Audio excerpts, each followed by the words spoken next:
अयोध्या में राम मंदिर के प्राण प्रतिष्ठा समारोह ने पूरे देश को मंत्रमुग्ध कर दिया। पूरी दुनिया ने 22 जनवरी को भगवान राम की वापसी का जो जश्न मनाया, उसे भुलाया नहीं जा सकता। वास्तव में यह दिन हम सबके लिए ऐतिहासिक दिन बन गया। इससे भी ज्यादा लोगों को अगर किसी चीज ने आकर्षित किया तो वो है रामलला की आंखें। भक्तों को रामलला की मूर्ति की आंखों में दिव्यता और मासूमियत दिखाई दे रही है। इस कल्पना को वास्तविकता का रूप देने का पूरा श्रेय जाता है मूर्तिकार अरुण योगीराज को। रामलला की आंखों के निर्माण को लेकर योगीराज ने अपने अनुभव साझा किए हैं। उनके मुताबिक भगवान राम की आंखों को आकार देना इतना आसान नहीं था। इसके लिए उन्हें कई बाधाओं को पार करना पड़ा।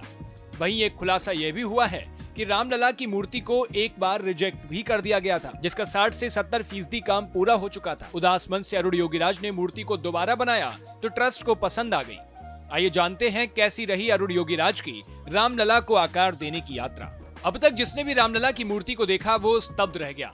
भगवान की आंखों में देखते ही भक्तों की आंखों में आंसू आ जाते हैं।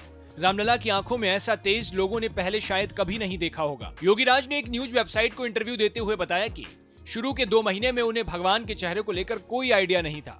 वह कहते हैं कि इस बार दिवाली मैंने अयोध्या में मनाई। मुझे त्योहार मनाते हुए भारतीय बच्चों की कुछ खूबसूरत तस्वीरों को देखकर भगवान का चेहरा बनाने की प्रेरणा मिली थी।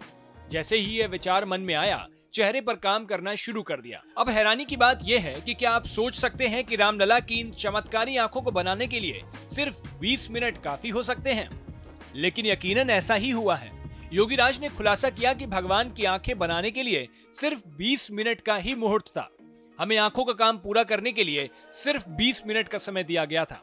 हालांकि मैंने तय समय में ये टास्क पूरा कर लिया। अरुण योगीराज ने बताया कि आंखों को गढ़ने का काम शुरू करने से पहले मुझे सरयू नदी में स्नान करना पड़ा और हनुमानगढ़ी और कनक भवन में पूजा के लिए जाना पड़ा। इसके अलावा मुझे काम के लिए एक सोने की चिनाई वाली कैंची और एक चांदी का हथौड़ा दिया गया था। आंख बनाते समय मैं काफी उलझन में था, लेकिन मैंने फैसला लिया और जो अच्छा लगा वही बनाया। अब रामलला को अस्तित्व में लाने वाले योगीराज ने एक नहीं बल्कि कई बाधाओं को पार किया। कई मुश्किलें उनके रास्ते में आई। योगीराज ने खुद इस बात का खुलासा किया कि उन्हें चयन प्रक्रिया के लिए इनविटेशन भी नहीं मिला था। उन्हें आखिरी दिन बुलाया गया। उन्होंने कहा कि मुझे पता था कि चयन प्रक्रिया पिछले 2 महीने से चल रही है, लेकिन मुझे इनवाइट नहीं किया गया, जिससे मैं बहुत निराश हो गया था। कई कारीगरों ने चयन प्रक्रिया के महीनों में 2 बार मंदिर का दौरा कर लिया था और मैं बस कॉल आने का इंतजार कर रहा था। आखिरी दिन मुझे फोन आया और उस रात को मैं नई दिल्ली गया।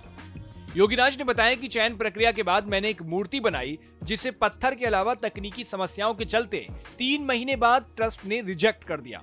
मैंने उस पत्थर पर लगभग 60 से 70% काम पूरा कर लिया था। रिजेक्शन के बाद मैं बहुत उदास हो गया था क्योंकि मैंने इस पत्थर पर काफी मेहनत की थी।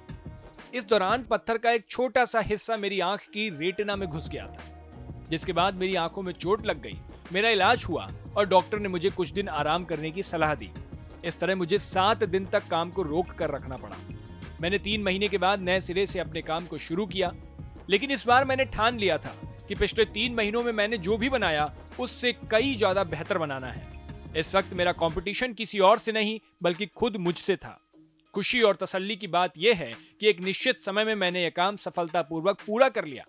अरुण योगीराज ने खुद को दुनिया का सबसे भाग्यशाली व्यक्ति बताया है। उनका कहना है कि यह ईश्वर का आशीर्वाद ही है। I feel I'm the luckiest person in the earth, and also the blessings of my ancestors and family members, and also blessings of Ramlalla.